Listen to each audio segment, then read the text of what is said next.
to record, little dog? Hi, welcome, hello. I'm Tahmorrow and this is Clover's Corner. This is Clover, she's actually here for once. Say hi. That's her scratching the microphone. She's just gonna chew my hand again. She's usually not mushy with me. Look, who's that? Is that you? I'm gonna try and see if she could notice this on the viewfinder. Clover, is that you? Look. Look, over here, look. Who's that? Look. That's you. Look.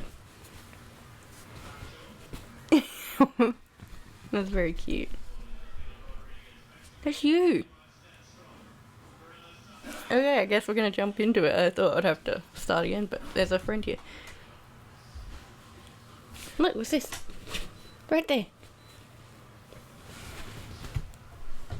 Oh, wait. I wanted you to look, not touch. Okay, bye. That might be the first time ever she's actually started the podcast with me, so that's interesting. Yeah, it's been a minute, so here I am again. I didn't die. Not that if I died, you'd probably find out from me. You'd most definitely find out from someone else. But I got my notes on my phone, as always. Before we get into what I actually wanted to get into, and what you've come to listen to about... Sorry, that was not a sentence. I just came home from work. I want to talk about the Oscars. That happened a couple of weeks ago. And my boy Austin didn't win. I was so surprised. I thought it was a shoo-in, but Brendan Fraser won, which is fine, because I love him too. But not a single Oscar for anything related to the Elvis movie is truly shocking. I thought they were going to just take him left and right, but award shows are always surprising, so you never know. Sorry, I just moved that down a bit. And a quick album review, because this album honestly has nothing to talk about, unfortunately. Miley Cyrus, Endless Summer Vacation. I love Miley. I think she's great. She's got an incredible voice. I'm a big Disney Channel fan. I was there for Hannah Montana, but I think a lot of Disney Channel stars actually suffer from this phenomenon, which is that you have good singles, but then the rest of the album just doesn't hit like it should. Like, you got this really gorgeous album cover, and then you got Flowers, this single, and then you go and listen, and you think there's going to be all these nuggets, these great songs, and there's nothing there, and I was disappointed. I listened to it, I was honestly bored. I'm sure when the other singles come out, the context, or just hearing them more, might grow on me, but honestly, it's a poo. It's a 2. From me. It's sad. But while we're here today, why are we here? What I actually want to talk about. I had a trip to Melbourne recently. Why am I cross-legged? But enough of that. Why are we here? We're here to talk about my Melbourne trip. So, in 2021, that's how long ago it was, Lorde released an album that was amazing called Solar Power. Wow. And I loved it. She released tickets. She said she was coming to Melbourne, which is the closest state to me, because celebrities and musicians like to skip Adelaide usually. And so I was like, yeah, hell yeah, I'll buy some tickets. I bought one for Declan and I, and we got excited, but it was supposed to be in 2022, got postponed to this year because of the panoramic. And yeah, so we hopped, skipped and jumped over to Melbourne, and boy, that was a trip. So I want to tell you about it because some things happened.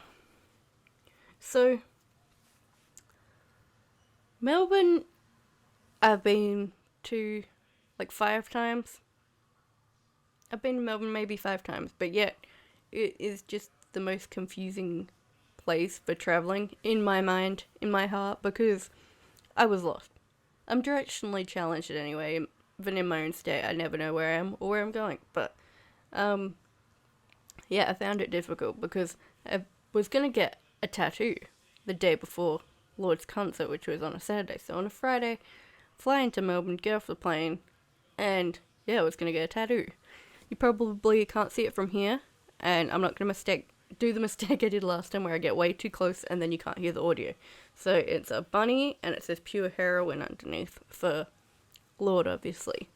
I'll put the photo of the tattoo up closer so you can see it. But, yeah, incredible artwork, but the way of getting it, the journey, it was a journey. So, turns out there are multiple, I'm not going to say the street name because I don't know if that's doxing or not, but, there are multiple streets in Melbourne very close by with the same name, exact same address, except for the suburb, obviously, but on Uber, for some reason, the suburbs weren't showing up correctly, and so I put in the address, and I'm like, oh, easy, Uber from the airport to the place to get the tattoo, easy. I get out the Uber, and I was like, oh, the tattoo studio's at someone's house. Okay. I thought that's not what it was. I thought it was a building. Maybe I'm wrong. Okay. So I walk over to the house, and there's a cat there. I'm like, oh, this tattoo studio has a cat. How cute. It has a little bib on or something. Nice. I go up to the front door, and there's someone in the hallway just hanging out. And I'm like, oh, hi, here for the tattoo. And they're like, what are you talking about? I don't know who you are. And I'm like, oh, my Uber dropped me here because this is the address. I tell them the address, and they go, yep, that's the address. Yeah, not very far away. Is there an exact same address, just different suburb? But again, little old me didn't know. So, I already spent like $30 on this Uber. That was a wash. That's a lost cause. And so, I get another Uber, and for some reason, the prices were jacked up like crazy.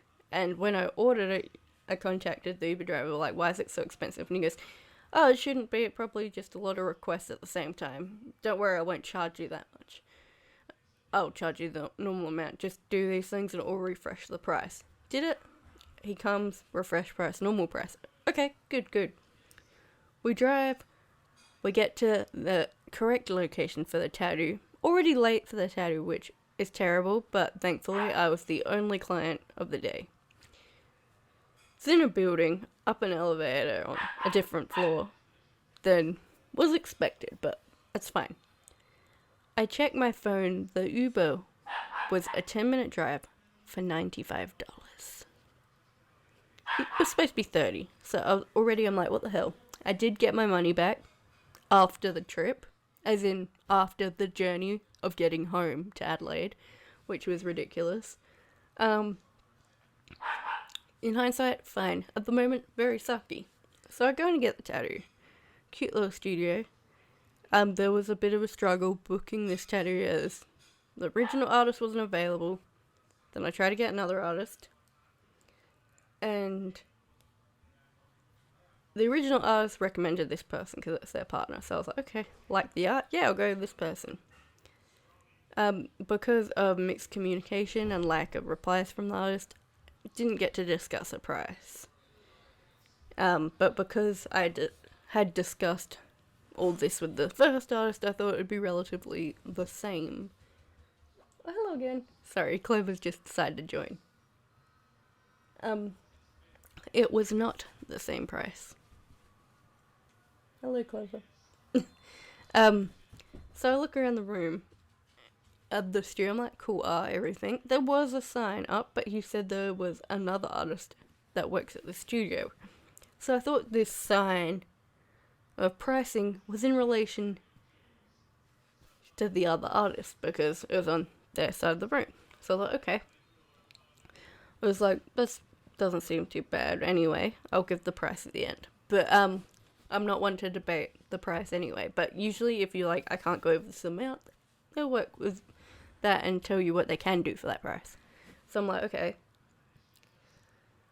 In the studio, this, for some reason, this tattoo was the most painful one I've had. It was just, like, really digging deep, but I was holding on. We do the first tattoo, and then take some photos, and then we get on to the next bit of the tattoo. All done. Took a, let's see, took 4 hours. I think that's the longest session I've done. And then I get to the end. I was expecting and prepared for $550, $600 max. But because we didn't discuss the price, this is all my fault, by the way. I'm not blaming the artist, because I do love the tattoo. It's just, I was kind of in for a shock.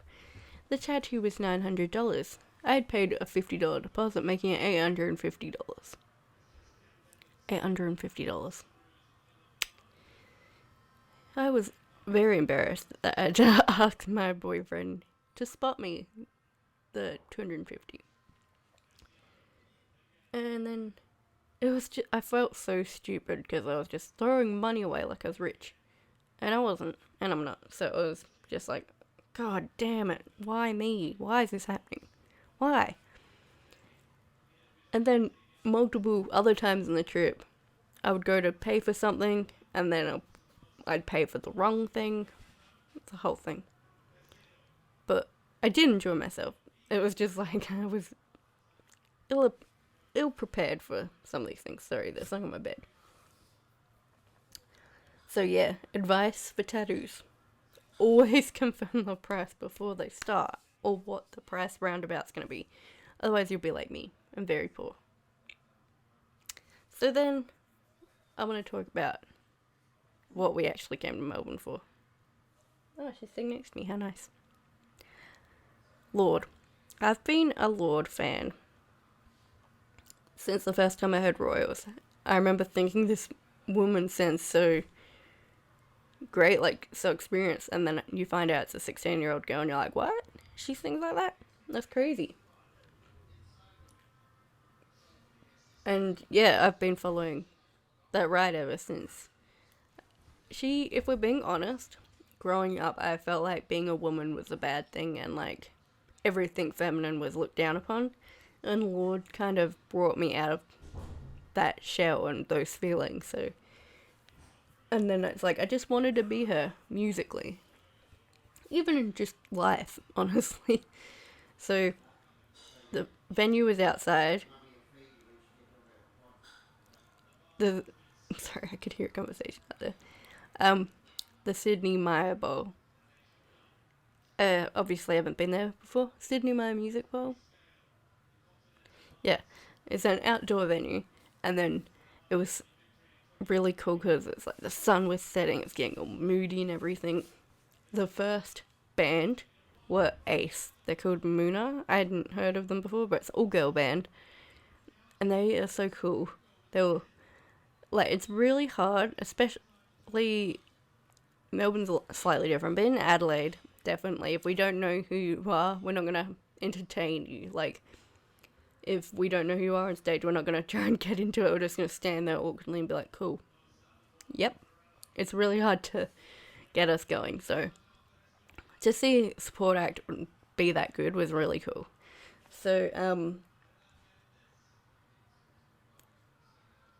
yeah, it was amazing. And then I'm standing there, I'm waiting. Oh wait, first funny thing was, middle of the song, these three guys just went, yeah, at the top of the lungs. And you'd think it'd be for the band. No, they were watching footy on their phone while they were waiting. And everyone's like, okay, fair enough. But then, like, the sun's setting and it gets all moody and dark, and then the Lorde comes out. Lorde is the best act I've ever seen live. And I've seen, like, 150 people combined, I think. I tried, like, writing it all down once. But I've seen a lot of concerts and a lot of musicians. She is just so effortlessly cool. The set, like, design is a sundial that's also, like, stairs. So it's, like, a staircase for a plane. And then all the lighting in the background. I took some photos. I'll put them here. It's just gorgeous. And then she has all these outfit changes, and she's so good. So she changes a few songs each set, and Melbourne got brighter in the dark, and I was like, oh my god, amazing. And it was just like, I could barely see her from all the people in front of me, and I was still captivated by her. She is just great. Like, everyone was screaming, singing, going off. And it's like, Lorde is one of those people where it's like, obviously she is well known, but she's well known, but somehow still has intertwined, connected fan base where like we're all so tight with each other. She's so good. Like, I don't think I'm ever gonna forget it. I can't. All I can say is she's good. Like, it's hard to describe anything else about her. And then we've got. Then I was cheeky.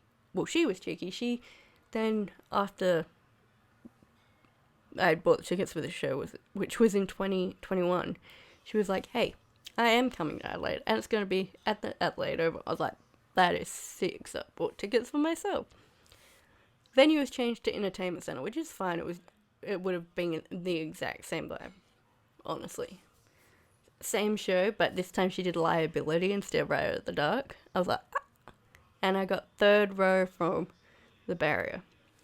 Most of the time, I've just kind of learnt my lesson. I'm not really at the barrier kind of person. I'm close to it, but I don't want to be right at the front. Lorde, I needed to see her. Different outfits. Just everything about her music just is spot on for me. A1. Just great. I can't recommend her enough. If she comes to your state, if you have the ability, the means to see her live, just do it. You won't regret it. I completely forgot there was one more thing I wanted to talk about. So, sorry that the camera has moved and that there's a dog there being silly. Oh, you can't take that lens cap. Oh, maybe it's shedding. Ow! You love it. Don't bite me. See, maybe this is why dogs shouldn't be having podcasts.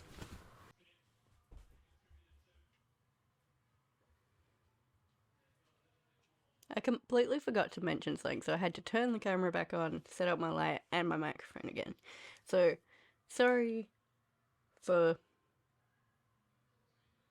everything. No, sorry if the bed's messy and, this isn't exactly the same framing. But I needed to mention something and I completely forgot to. As a Lord and Order SVU fan, some kind of big news happened. So, Richard Belzer, who played Detective John Munch, passed away a few weeks ago. Actually, it's probably about a month ago now. And I was like, what? That man seems immortal to me. Yeah, he was Detective John Munch, which was a sarcastic cop who loved conspiracy theories and very my vibe. And yeah, I woke up one morning and on Instagram, Chris Maloney posted about him and I was like, what? Why is this so specific? And then I looked and he passed away. He was 78 years old. And apparently his last words were "fuck you, motherfucker," which he said to his friend, which I wonder what the context for that was. But yeah, sad stuff. But then a recent SVU episode completely broke me. I was close to crying. At the end of the episode, Olivia's reading a book to a man. I won't spoil the whole episode, but this man has dementia and he's got a CPAP machine and stuff, and she's reading a book he wrote when he was a child. And she's reading it to him. And then the book is about, like, the story's kind of about a boy who's really creative and beats to his own drum and he wants to live on the moon by himself so no one can judge him. And then the episode ends and it fades out. It says, "In loving memory of Richard Belzer," and I was like, because that's just, from everything I've heard, that's who he was. Like, he is just him. Like, he's sarcastic and funny, but he's also lovable in that way, and also really caring with all the children that were on SVU. From what I've heard, he just really connects with children, which is really sweet. So yeah, that was kind of like, wow. So yeah, sorry again for another kind of short episode. I try to keep these at 30 minutes. I'd love to go longer, but it's quite hard to do a podcast on your own. So, yeah. I hopefully will get longer podcasts out one day. If you can hear that, the dog has the lens wipe, which is kind of my cue to stop recording. So, thank you for watching and listening. If you'd like to see more of me, subscribe to my YouTube channel, where the video version of this podcast is. Listen to me on Spotify, Apple Music, Apple Podcasts, Google Podcasts, whatever it is. And you can follow me on Twitter and Instagram at Tahmorrow, and you can follow Clover at CloverJRT on Instagram. Clover. Hang on, I'm gonna try and get that. Yep, she's ripping it up, so that's my cue to go. Bye!